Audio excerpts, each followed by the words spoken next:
பாரதிய ஜனதா கட்சியிலிருந்து திரு கார்த்திக் கோபிநாத் அவர்களை அன்போடு அழைக்கின்றேன்.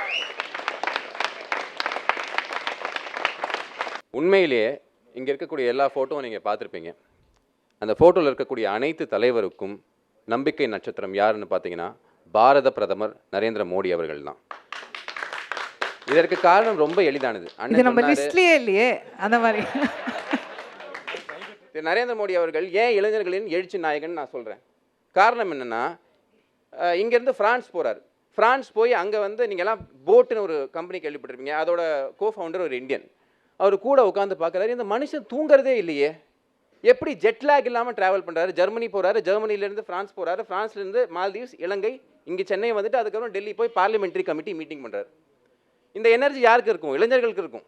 75 வயசில் இந்த விஷயத்தை பண்ண முடியுது அப்படின்னா அது எவ்வளோ பெரிய சாதனை. அப்போ இளைஞர்கள் யாரை உற்று நோக்குவாங்க?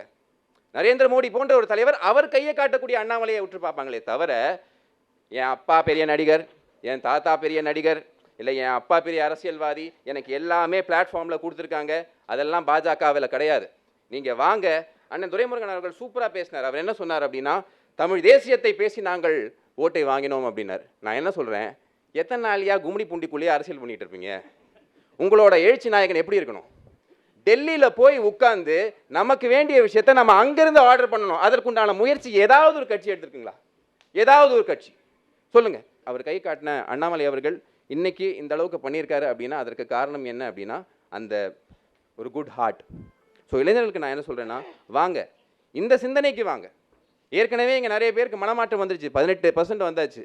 இந்த 18 25 ஆகலாம், 33 ஆகலாம். இங்கே இருக்கக்கூடிய நபர்கள் மாறலாம். பட் பாரதிய ஜனதா கட்சி என்றைக்கும் இளைஞர்களுக்கு ஒரு பெரிய டோரை ஓப்பன் பண்ணி வச்சு வெயிட் பண்ணியிருக்கு. திறமை இருக்கா?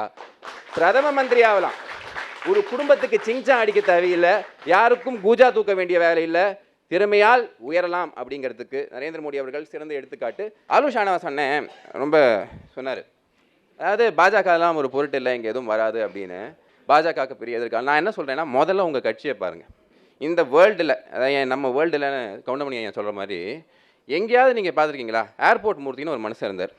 அந்த மனுஷன் ஒரு கம்ப்ளைண்ட் கொடுக்கறதுக்கு டிஜிபி ஆஃபீஸுக்கு போகிறார்.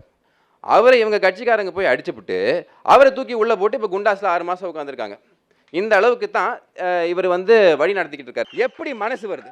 காருக்குள்ளே உட்காந்து அடிக்கிறாருன்னு தெரியும். சரி, உங்களுக்கு தெரியவே இல்லைனா கூட அடுத்தது வந்து என்ன சொல்லணும், அந்த தம்பி எப்படி இருக்காருன்னு ஒரு விசாரிக்கணுமா இல்லையா?